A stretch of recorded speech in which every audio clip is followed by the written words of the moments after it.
¿Cuáles son los sentidos de la patria? Para contextualizar, vamos a dejar en claro primero qué es la patria. La patria es el lugar en el que una persona se siente profundamente vinculada, no solo por haber nacido allí, sino por compartir su historia, su cultura, sus costumbres, sus valores. Va más allá de un simplemente territorio. La patria es también una comunidad de personas que comparten una identidad y un sentido de pertenencia. La patria también puede entenderse de diferentes perspectivas, como por ejemplo la patria como territorio, que es el lugar geográfico donde todos compartimos, el suelo donde nacemos y vivimos. La patria como comunidad es también el conjunto de personas que comparten una historia y una cultura, como lo dije recientemente. En el contexto educativo, citaré al teórico Carlos Vergara, quien criticaba el modelo normalista de educación. Vergara pensaba que este sistema, que se implementó a finales del siglo XIX y principios del siglo XX, intentaba unificar las prácticas educativas y centralizar el control bajo el Estado. Según el normalismo, imponía una disciplina rígida en las aulas, lo que restringía la creatividad y la autonomía de los docentes. Además, Vergara señalaba que este sistema no respondía a las necesidades regionales ni las particulares de cada comunidad, sino que se usaba para fortalecer el control social a través de la educación. En su visión, el Estado era utilizado o se utilizaba para formar ciudadanos obedientes, consolidando así su autoridad. Por otro lado, podemos decir que Pablo Pizzurno fue uno de los principales referentes del sistema educativo argentino a principios del siglo XX. Le daba un lugar importante a la patria, sostenía que era un espacio de construcción colectiva donde la educación jugaba un rol realmente importante en la formación de los ciudadanos comprometidos con los valores de la nación. Para este autor, la patria no era solo un concepto geográfico o político, sino una entidad moral que debía ser alimentada a través de la educación. La enseñanza de valores, el respeto y el amor por la nación. Todas estas cuestiones, decía este autor, debían ser transmitidas a través de la escuela, a través de la educación. La escuela como institución era la responsable de la formación de ciudadanos con respecto a los valores y con respecto a ese sentimiento y a ese respeto por la patria. En su discurso Consejo a los Maestros, ¿Cómo se forma el ciudadano?, de 1938, Pizzurno destaca la importancia que tiene que los docentes inculquen a sus alumnos el sentido de pertenencia y de servicio a la patria, y todo esto a través de la educación cívica y moral. También tiene un concepto de patria muy inclusivo, se puede llegar a decir, pero donde, asume que tiene que haber un compromiso social, como un desarrollo de conciencia crítica que va a ser indispensable para que la sociedad sea más justa y más democrática. En síntesis, podemos decir que mientras Vergara critica la rigidez del normalismo y el carácter controlador, Pizzurno promueve un concepto de patria que está ligado a la formación de ciudadanos para el bienestar y el desarrollo de la nación, o el desarrollo social, si se quiere. Estos autores, con ideas o con enfoques diferentes, nos están mostrando a su vez que tienen y reconocen el papel fundamental de la educación en la construcción de la sociedad y en el vínculo con el Estado. El autor Raúl Díaz se preocupaba por los maestros, los edificios y la población. Sostenía que faltaban maestros diplomados y que la calidad educativa era lo más importante. Sostenía que los edificios no estaban adaptados para la transmisión de una corriente higienista y también estaba muy preocupado con respecto a los habitantes porque sostenía que no ayudaban a difundir una educación adecuada.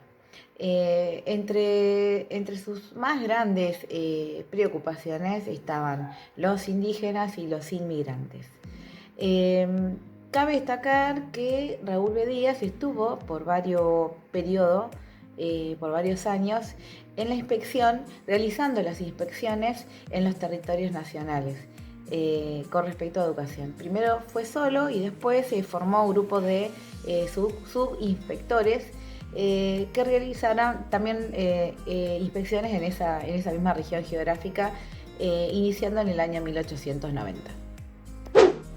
En el discurso de Raúl Díaz reflexiona sobre la educación en las zonas más desfavorables de Argentina, destacando el papel fundamental que realizaba el maestro en la construcción de las sociedades. Especialmente en estos contextos alejados, utilizaba la palabra como sacrificio, vocación y compromiso para describir el labor docente. En estas áreas, según Díaz, ser maestros en los márgenes no solo implica enseñar, sino que también cumplir una función social, actuando como mediador entre el Estado y las comunidades. En muchos casos, los docentes se convierten en un papel o en un pilar fundamental para la cultura y moral en el lugar donde la presencia del Estado es débil o prácticamente inexistente.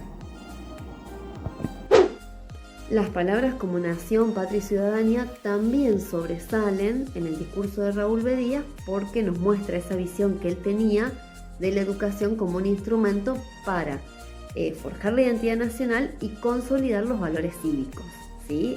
Y esto es a través de la educación. Esta idea de escuela como promotora de la argentinidad se puede ver en los análisis de Seidenberg del 2013, donde nos describe cómo las escuelas rionegrinas del territorio rionegrino ayudaron o contribuyeron a la obra argentinizadora en ese territorio, donde no solo se buscaba educar, se buscaba una transformación de la cultura. El proyecto que llevaron adelante las hermanas Cosentini, Olga y Leticia a lo largo de la primera mitad del siglo XX tuvo que ver con una crítica que ellas realizaron a la educación tradicional, a esta educación tan rígida que tenía que ver con lo memorístico. Ellas plantearon una nueva propuesta a donde se le presentaba a los niños un nuevo espacio para que pudieran expresarse libremente a través del arte, a través de la creación. Este nuevo enfoque de la libre expresión dio lugar, se alineó, digamos, con la escuela nueva, como menciona Carly en uno de sus textos, y que tuvo que ver con la renovación de las prácticas escolares a través de las experiencias concretas que promovían la creatividad y la reflexión crítica del alumno, que es una de las diferencias más importantes con el enfoque tradicional, a donde no importaba lo que el alumno pensaba, sino que era una mera transmisión de conocimiento. El proyecto educativo de Olga y Leticia Cosentini, que fue desarrollado en la primera mitad del siglo XX, rompió con la educación tradicional, que era rígida y basada en la memoria, inspirando en la escuela nueva. En este enfoque se centraba en el niño y su creatividad. Lo más innovador fue que era de libre expresión, a diferencia del modelo tradicional. Las hermanas Cosentini crearon un ambiente donde los niños podían expresarse libremente. Cabe destacar que ellas fundaron una escuela en las orillas del río Paraná, donde el arte y la creatividad estaban a su alcance. Esto promovía un desarrollo integral en el niño. Como señala Carly en su obra de 2004, que la escuela nueva busca renovar la educación, fomentar la creatividad y el pensamiento crítico de los niños. En cuanto a la carta que Julio Cortázar envía a Olga Cosentini, el autor elogia la forma de educación o este enfoque educativo que tienen las hermanas Cosentini por cómo considera al niño, en esto de saberlo un ser completo y no como un ser pasivo que tiene que recibir los conocimientos. Esta visión crítica de la enseñanza tradicional también puede ser interpretada a la luz del análisis que hace Rodríguez, 2022, donde plantea que el arribo de las primeras escuelas normalizadoras estuvo acompañado por la implementación de una burocracia que solamente buscaba legitimar la autoridad estatal a través del control sobre los maestros.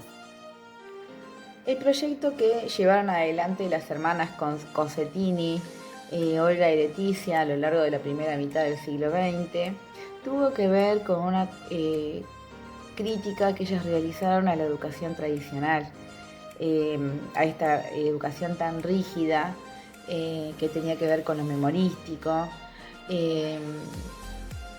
Ellas plantearon una nueva, idearon una nueva propuesta a donde se le presentaba a los niños un nuevo espacio para que pudieran expresarse libremente a través del arte, a través de la creación. Este nuevo enfoque de la libre expresión dio lugar, se alineó, digamos, con la escuela nueva, como menciona Carly en uno de sus textos, y que tuvo que ver con la renovación de las prácticas escolares a través de las experiencias concretas que promovían la creatividad y la reflexión crítica del alumno, que es una de las diferencias más importantes con el enfoque tradicional, a donde no importaba lo que el alumno pensaba, sino que era una mera transmisión de conocimiento.